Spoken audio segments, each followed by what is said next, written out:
예배에 참여하고 예배에 참여하면 대개는 말씀을 전하는 역할을 맡게 됩니다. 그런데 예배에 참여할 때마다 이렇게 느끼게 되는 것 중에는요, 어떤 분이 이렇게 대표 기도를 맡아서 정말 정성으로 기도를 드릴 때, 이렇게 찬양을 드리는 분들이 정말 정성껏 찬양을 드릴 때, 그럴 때면 그 기도를 통해서 받은 은혜가, 혹은 찬양을 통해서 받은 은혜가 내가 예배를 통해서 받는 은혜의 전부가 되어도 좋겠다, 그런 생각이 듭니다. 그럴 때면 오늘 내가 나누는 말씀이 은혜의 덤이어도 충분하다, 그런 생각입니다. 오늘 우리 임마누엘 찬양대 정말 간절한 기도가 담긴 그런 찬양이었습니다. 좀 마음이 숙연해지기도 하고요. 특히 우리 솔로를 맡으셨던 권사님 고맙습니다. 늘 건강하셔서 귀한 찬양 오랫동안 들려주셨으면 좋겠습니다. 요새 제 눈이 좀 흐려졌는데요, 그래서 이제 책을 볼 때는 안경을 씁니다. 그래야 글씨가 좀 또렷하게 보여서요. 근데 오늘 찬양을 드릴 때 저 뒤에 작은 모니터에 가사가 이렇게 뜨는 걸 봤는데 문득 내가 글씨를 잘못 봤나 싶었습니다. 우리 주님께 나의 심령을 바치옵니다. 가사가 맞죠?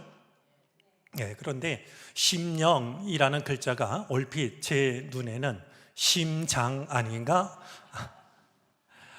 왜 그런 생각이 들었나 생각을 해봤더니요, 라틴어로 이 신앙이라는 말은 크레도라는 말인데요, 이 크레도라는 말이 어디서 온 말이냐면 심장을 바치다 라는 말에서 온 단어입니다. 그러니까 이 신앙이라고 하는 건 어떤 습관이 아니고요, 나의 심장을 바치는, 그게 신앙입니다. 그런 점에서 오늘 찬양이 그런 마음을 담고 있다 이제 여겨지고요. 우리 여선교회 헌신 예배를 드리는데 헌신이라고 하는 것도 그런 의미 아니겠습니까? 내 몸과 마음을 하나님께 바치는 그런 시간인데, 찬양을 통해서 다시 한번 우리 헌신의 의미를 되새기게 되었습니다. 여선교회 하면 우리 사실 교회에 마치 집안의 어머니처럼 말이죠, 온갖 구전일을 굳다라고 생각하지 않고 말없이 사랑으로 헌신으로 감당하는 부서입니다. 여러분들이 있어서 올 한 해도 우리 정릉교회가 평안할 수 있었습니다. 여러분의 수고와 헌신에 진심으로 감사를 드리고 여선교회가 더욱더 믿음 안에서 발전하고 부흥할 수 있게 되기를 바랍니다. 우리 한 해 동안 수고한 여선교회, 우리 고마운 마음을 담아서 우리 한번 박수 보내도록 하겠습니다.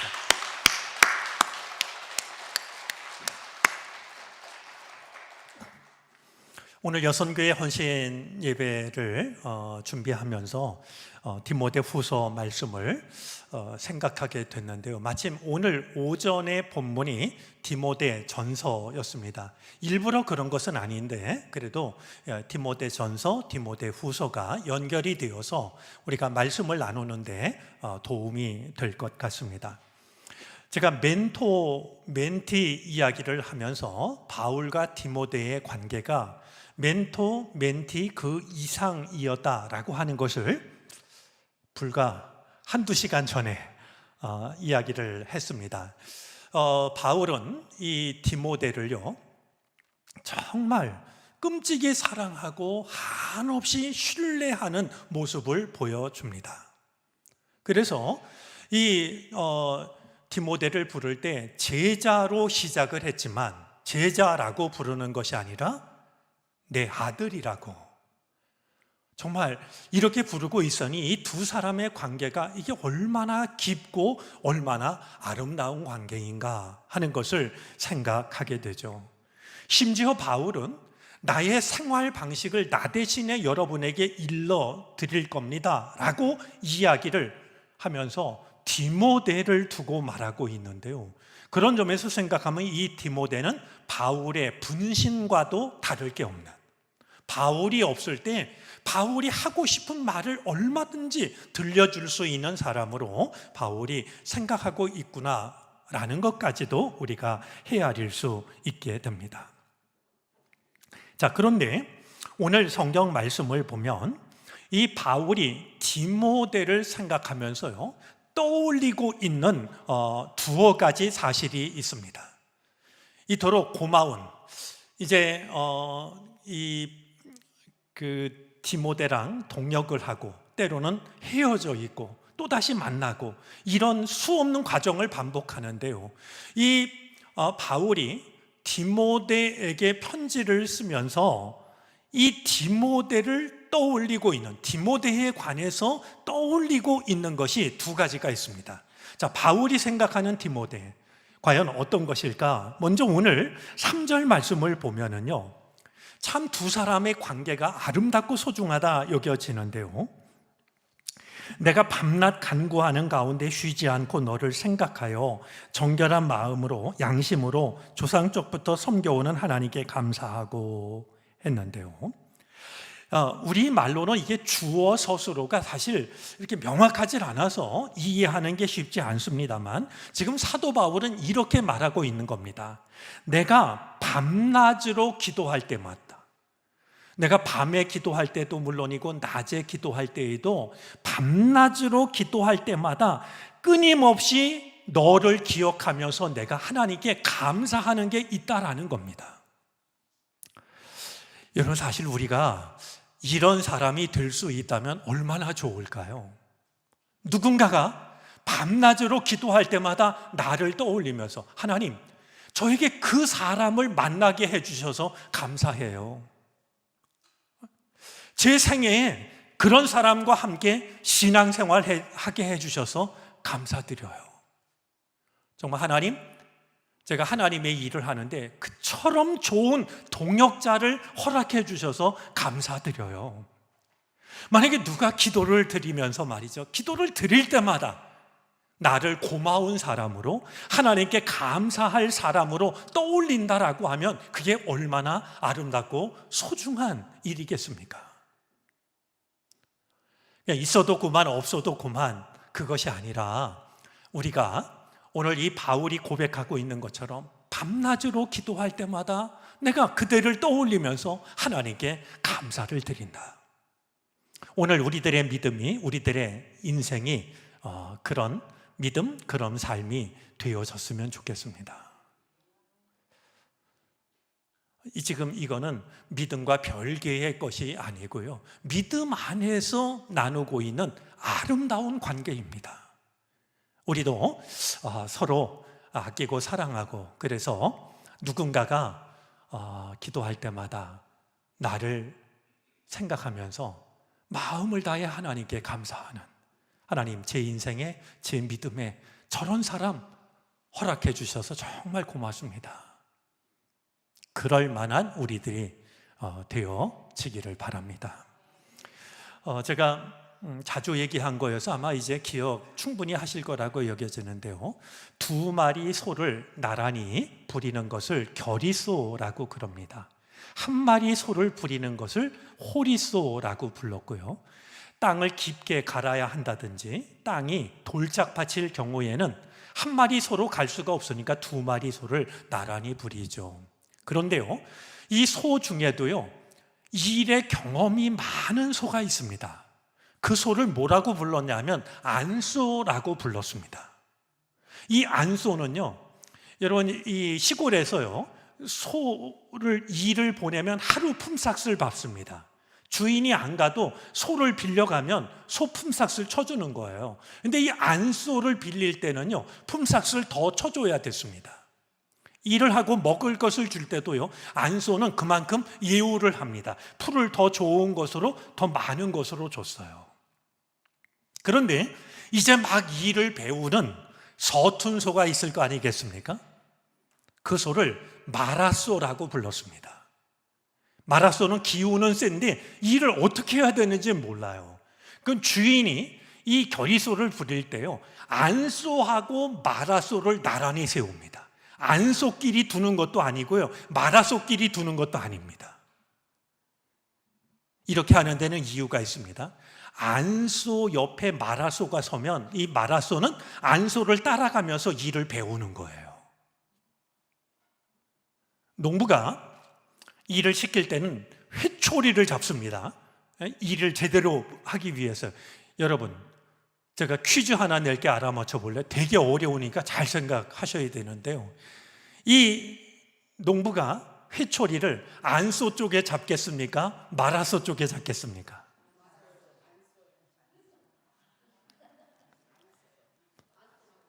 안소와 마라소가 헷갈려서 그렇게 대답하시는 거 아니시죠?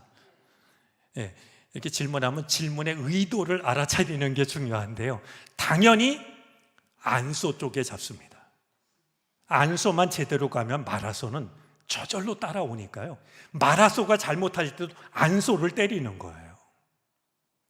저는 이 디모데와 바울이 바로 결의소였다라고 생각합니다. 안소 역할을 물론 오랫동안 바울이 했지만은요, 바울이 약해졌을 때는 디모데가 안소 역할을 합니다.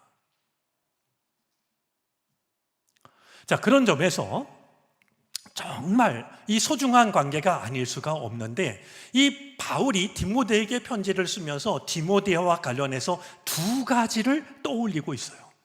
첫 번째는요, 그의 눈물을 떠올립니다. 오늘 4절 말씀인데요, 네 눈물을 생각하여 너 보기를 원함은 내 기쁨이 가득하게 하려 함이니. 정말 그리움이 느껴져요.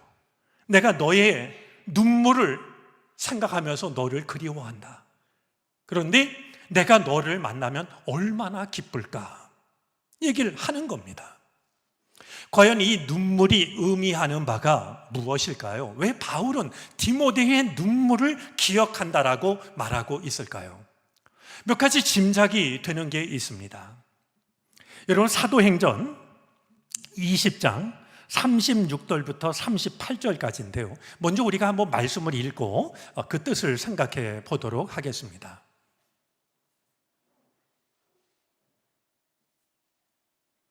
우리 말씀 준비 안 됐나요? 제가 그냥 설명을 하겠습니다. 나중에 사도행전 20장 36절, 38절 한번 여러분들 찾아보시기를 바랍니다. 자, 이 상황은 어떤 상황이냐 하면요, 바울이 에베소에서 복음을 전하다가 에베소를 떠날 때가 됐는데요, 에베소에 있는 교인들이 얼마나 슬픈지, 마치 정말 서로 사랑하고 존경하고 이랬던 목회자가 그 교회를 떠날 때처럼 말이죠. 이 에베소 사람들이 얼마나 마음이 아픈지 이제 항구에 나와서 이 바울이 배를 타고 떠날 때까지 배웅을 하는 겁니다. 그런데 그냥 잘 가세요 그리고 손을 들었던 게 아니고요, 성경 말씀을 보면 참 아름다운 장면이 있습니다. 그들이 서로 얼싸안고 엉엉 우는 겁니다. 그동안 수고했어요, 안녕히 가세요, 이게 아니고요, 바울을 떠나보내면서요 서로 얼싸안고 엉엉 울며 이별을 합니다. 자, 그런데요, 바울이 에베소를 떠나면서 자기 대신에 남겼던 사람이 누구냐 하면 디모데입니다. 디모데가 어떠했을까요? 아마 누구보다 많은 눈물 흘리지 않았을까요? 아무리 담대한 사람이라 할지라도 자기가 의지하고 배우고 도와드리고 싶었던 이 바울이 떠날 때 다른 교우들도 끌어안고 엉엉 우는데 이 디모데가 가만히 있었을 리는 없었을 것 같습니다. 그때 이 디모데가 바울을 끌어안고 눈물을 흘렸을 때 내가 너의 눈물을 기억한다. 아마 성경에 나오는 내용으로 보자면 에베소를 떠날 때 이 디모데가 흘렸던 눈물을 바울은 기억하고 있었던 게 아닐까 하는 생각을 하게 됩니다. 자, 디모데후서 4장 21절 보면은요, 이 바울이 디모데에게 편지를 쓰면서 뭐라고 쓰고 있냐 하면 겨울 전에 내게로 오라라고 씁니다. 자, 이 편지를 어디서 쓰고 있냐 하면 바울은 지금 로마 감옥에서 쓰고 있습니다. 자신 인생의 거의 마지막 순간인데요, 디모데에게 편지를 쓰면서 겨울 전에 어서 오라고, 마지막 순간을 함께 하고 싶어 하는 그런 바울의 심정을 느낄 수가 있게 됩니다. 아마도 이 사실로 미루어 볼 때 이 디모데는요, 성경에 기록되지 않았지만 바울이 감옥에 갇혔을 때 얼마나 눈물로 바울을 보냈을까? 바울이 복음을 전하다가, 정말 죄를 지은 분도 아닌데 복음을 전하다가 감옥에 갇히니까요, 이 디모데가 바울을 감옥으로 보내면서 얼마나 뜨거운 눈물을 흘렸던 것일까? 감옥에 갇혀서 내 인생의 마지막 순간이 다가왔다고 여겼을 때 바울은 겨울이 되기 전에 나에게 와달라고 말이죠. 이런 것을 보면 아마 바울이 어려운 일을 당할 때 디모데는 뜨거운 눈물로 그가 당하고 있는 그 어려움을 함께 아파했던 것으로 여겨집니다. 또 한 가지 짐작할 수 있는 게 있습니다. 여러분, 어쩌면 성경 어디에도 없는, 그리고 누구도 알지 못하는 디모데의 아픔을 바울은 알고 있었던 건지도 모릅니다. 상처일 수도 있고요, 실패일 수도 있고요, 아무에게도 털어놓지 않았지만 바울에게 털어놓았던, 그것도 눈물로 털어놓았던 어떤 일이 있었던 거 아닐까. 그래서 이 바울은 디모데를 생각할 때마다 그의 눈물이 떠올랐던 겁니다. 그런 아픔이 있었음에도 불구하고 그걸 이겨내고 복음을 전하는 일에 매진하고 있는 말이죠. 그런 디모데를 떠올렸던 것이겠죠. 자, 또 한 가지, 이 바울이 디모데를 생각할 때마다 떠올렸던 게 있었는데요, 디모데가 가지고 있었던 거짓이 없는 믿음을 떠올립니다. 참 아름다운 말이라고 여겨집니다. 거짓이 없는 믿음. 자, 오늘 5절 말씀 한번 보시겠습니까? 이는 내 속에 거짓이 없는 믿음이 있음을 생각함이라. 바울은 디모데를 떠올릴 때마다 디모데야말로 거짓이 없는 믿음의 소유자라고 하는 것을 떠올렸던 겁니다.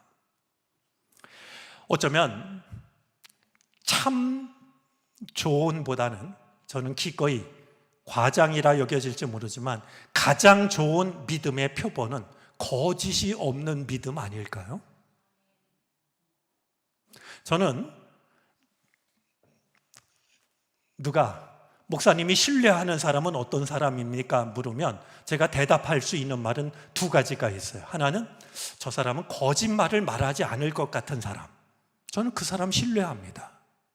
또 하나는 사사로움을 내세우지 않을 사람, 자기 이익을 앞세우지 않을 것 같은 사람, 저는 신뢰합니다. 근데 바울에게 있어서는요, 이 디모데가 거짓이 없는 믿음을 가진 사람이었어요. 놀랍게도 이것은 예수님의 마음이기도 하셨습니다. 요한복음 1장에 보면요, 나다나엘이 예수님께 나올 때 예수님이 나다나엘을 보면서 뭐라고 말씀하시냐 하면 이렇게 말씀하십니다. 이건 어떻게 떴네요. 우리 1장 47절 한번 읽어주시겠습니까?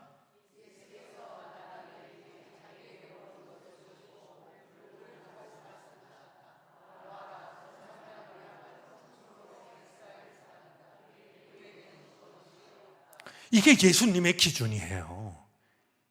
이 사람 정말 이스라엘 사람이다, 하나님의 백성이다, 하나님의 사람이다. 왜냐하면 그 속에 거짓이 없다. 속에 거짓이 없는 말이죠.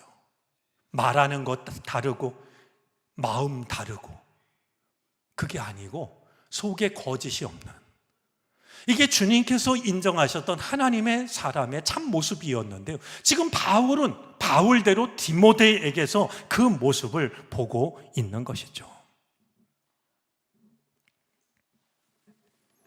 오늘 우리들의 믿음이 누군가 나의 믿음을 떠올릴 때, 정말 그 사람은 거짓이 없는 믿음을 가진 사람이야, 그렇게 떠올릴 수 있는 믿음의 소유자가 되어졌으면 좋겠습니다. 자, 그런데 이 바울은요, 오늘 말씀을 통해서 이 디모데의 이 믿음이 어디서 왔는지를 이야기합니다. 그것이 오늘 본문 속에 5절 속에 담겨져 있는데요, 이 믿음은, 즉 거짓이 없는 그 믿음은 먼저 내 외조모 로이스와 내 어머니 유니게 속에 있더니 내 속에도 있는 줄을 확신하노라. 디모데가 가지고 있는 이 소중한 믿음은 디모데만 가졌던 것이 아니고요, 디모데에게서 시작된 것이 아니고요, 디모데의 외할머니, 디모데의 어머니도 가지고 있었던 믿음인데 그것이 디모데에게 이어졌다라고 말하고 있는 겁니다. 디모데가 가지고 있는 이 귀한 믿음의 시작은 바로 외할머니 그리고 어머니였다라는 것이죠. 여러분, 이 시간에 한번 가만히 생각해 보시겠습니까? 지금 여러분들이 믿음을 가지고 있는데요, 그 믿음은 어디에서 시작이 됐나요? 누구에게서 시작된 믿음인가요? 여러분, 우리가 이 사실을 기억하는 게 중요합니다. 이스라엘 백성들은요, 지금도 하나님을 부를 때마다 아브라함의 하나님, 이삭의 하나님, 하나님이 우리 선조들과 함께 하셨던 그것을 믿음으로 고백합니다. 내가 가지고 있는 이 믿음이 수천 년이 지나서도 나로부터 시작된 게 아니라 그분으로부터 시작된 믿음이라고 하는 것을 고백하는 거죠. 여러분들의 믿음은 언제, 어디서, 누구로부터 시작이 되었는지요?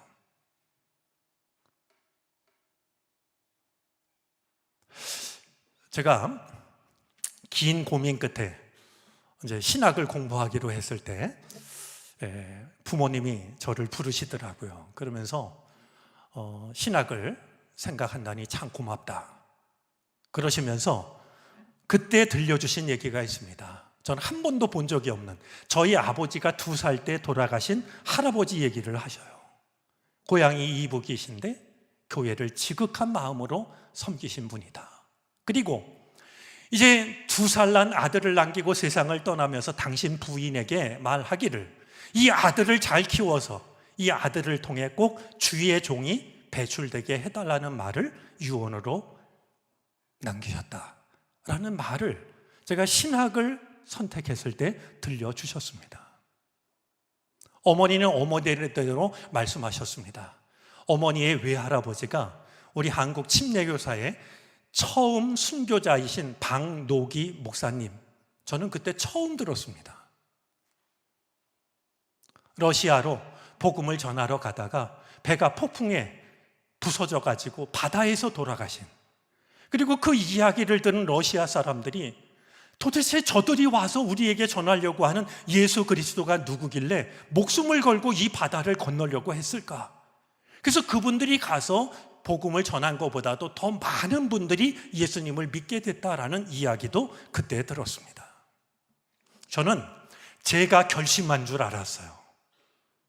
제가 많은 고민을 했고 기도했고 그래서 제가 신학을 결정한 줄 알았는데요, 알고 봤더니 그런 기도가 있었던 것이었어요. 여러분, 우리들의 믿음도요, 가만히 생각을 해보면은요, 누군가로부터, 내가 알지 못하던 혹은 잊고 있었던 누군가로부터 믿음이 시작되었을 겁니다. 사도행전 16장 1절에 보면은요, 디모데의 어머니는 신앙이 돈독한 유대인 여자였습니다. 그런데 그의 아버지는요, 헬라인이었습니다. 그러니까 이 아버지 쪽으로는 신앙을 물려받을 게 없었다라고 여겨져요. 이 디모데의 어머니는요, 자기의 어머니로부터 신앙을 배웠고 어머니로부터 물려받은 그 신앙을 아들에게 물려주었던 거예요.